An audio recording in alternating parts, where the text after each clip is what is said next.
I'm going to talk to you about bringing joy back to the table. So during the last 7 years, I've been working on the topic of community conservation and collective decision-making for natural resources management in my own country. Through this work, I became acquainted with the indigenous communities in southern Mexico.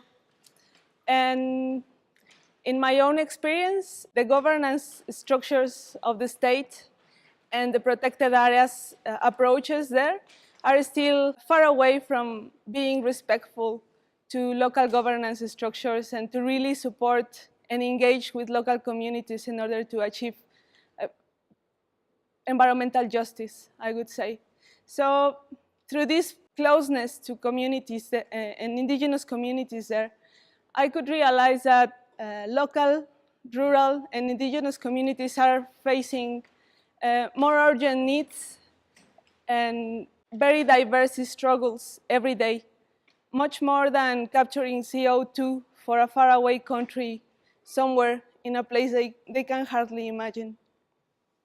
So trying to search for alternatives and for ways for me to feel helpful about the situation and also to keep contributing to biodiversity conservation, I started looking for some other ways to see in which way we can support local autonomy and local initiatives for conservation and local natural resources management.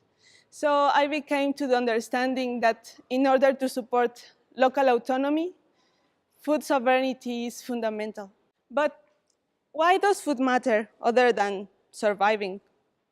Whether we realize it or not, we are constantly interacting with our environment. And food is our first interaction with the environment, from breastfeeding to our daily selection of what we're going to eat. We literally are what we eat. But still, in a world of hyper-processed foods, homogenized food chains, and obsessions with ideal body sizes and shapes, we have lost an important connection with food, its producers, the environment, and ultimately with ourselves. And these relationships are particularly important as we reach 7.3 billion human beings on this planet. What is wrong with food? I know this problem is very complex, and as we have seen, probably it can be reduced to capitalistic approaches to everything, the way we consume. But I will talk to you about 3 main problems I can see. The first one is food production. We are told since the 60s, 70s that agrochemicals and monocultures and industrial practices for agriculture are portrayed as a key solutions for a growing population, to feed a growing population. However, these solutions have proven to be harmful to the soils, to the animals, to the health of the producers and the consumers. And also, these alternatives oversee the fact that many people around the world, up to 500 million farmers, depend on lands that are less than 2 hectares. And soil management is still missing from this matrix, in such a way that the owners of these farms, 500 million farms, are not counted as hungry around the world, but the soils are so depleted that they might be getting enough food, but not enough nutrients to have a healthy life. Another problem I can see is the globalized food chains. This means that the market and its speculations decide who gets access to what and where and in which way, in such a way that farmers in Uruguay, Ethiopia, India, or Bangladesh, who grow the wheat that is used to bake in the US or Europe, could not afford to buy a loaf of bread, 40% of which will be wasted anyway. And that brings us to the other problem, that is food waste. The production of food, as we have seen, requires large amounts of land, natural resources, water, energy, labor, and exploits the soil in order to produce the sugar, fats, grains, and animal products we eagerly consume. So this brings soil and available land to a depletion in such a way that it has been reported that soil erosion will be a major threat, or can be a major threat, for food security in the near future. Plus, in 2011, it was reported by FAO that up to a third of the food production worldwide goes lost or wasted. And finally, well, the last problem I will talk to you about is the loss of agrobiodiversity. Although more than 7,000 species have been domesticated through cultural practices through human history, nowadays only up to 20 to 30 species of plants dominate the international market of food. So this reduces the amount of diversity that is being cultivated, and it's done mainly through industrial practices.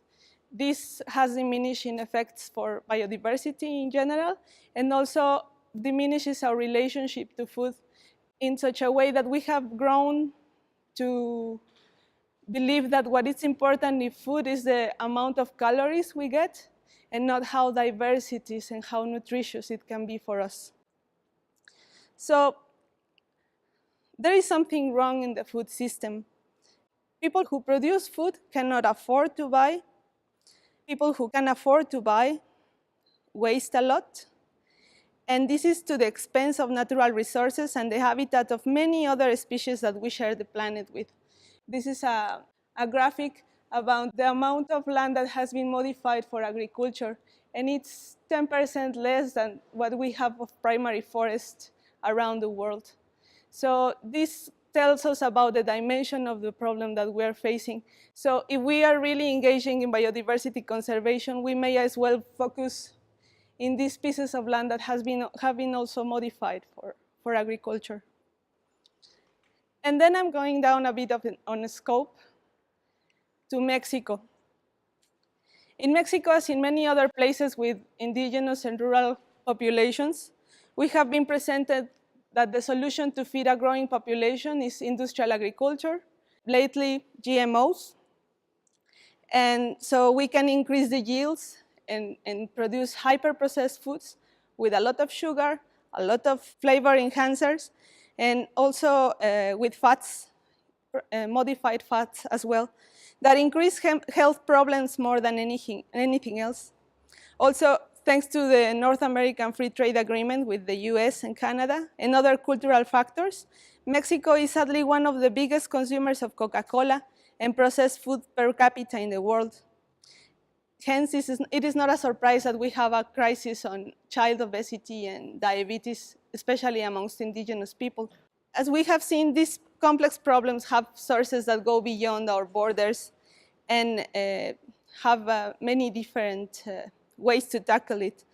But some friends and I could find a creative and enjoyable way to help this problem is through a project called Alimente. Alimente is a collective effort to promote food sovereignty and mindful consumption at different levels. By bringing joy back to the table, we mean enhancing a deeper and healthier connection to food. We focus on the right to breastfeed as the first act of food sovereignty. It has been proven that the first 2 years of life determine which genetic illnesses turn on or off according to the diet of a baby. And in Mexico, as in many other Latin American countries, the lobbying of the pharmaceutical industry is promoting formulas more than mother's milk. So that there could be a correlation between the child obesity crisis and the use of formulas in the recent years, although I still have to prove it. The other thing is, at the policy level, we aim for informed decision making. We want information available for consumers, free of conflicts of interest. And we are working with alliances and other civil organizations to counteract the lobbying of the food industry in such a way that earlier this year, they managed to ban the sale of junk food in primary schools.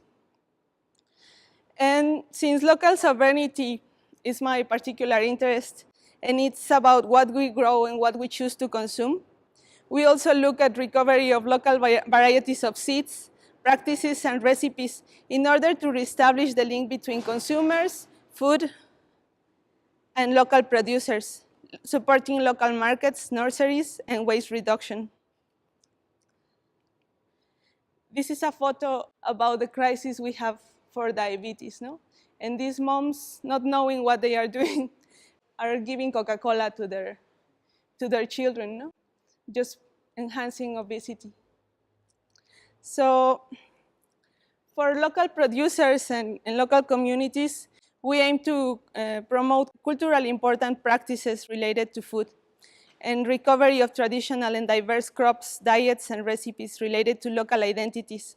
Although these products might have lower yields than industrial agriculture, these products will more likely end up being consumed than wasted. And I just want to tell you about this brief project that was Proyecto Pozol. And it was about bringing local varieties of pozol, which is a traditional drink we had on the ethnobotanical break.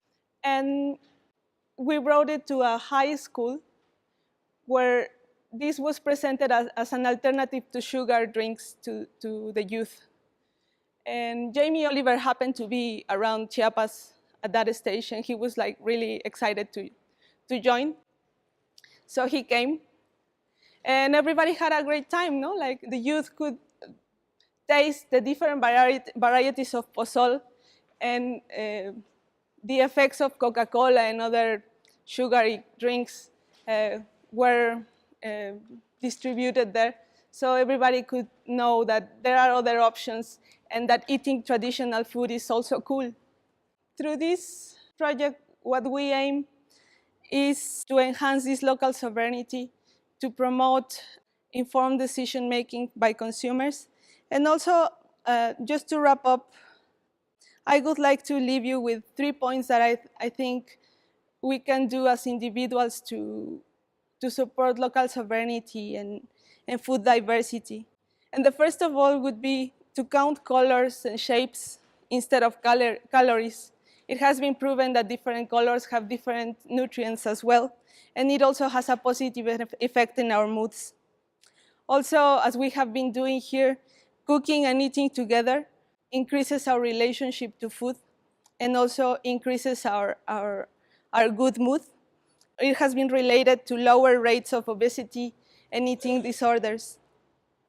And finally, it's just a calling for a wholesome view of the food and to raise awareness about the process required for food to be on our table.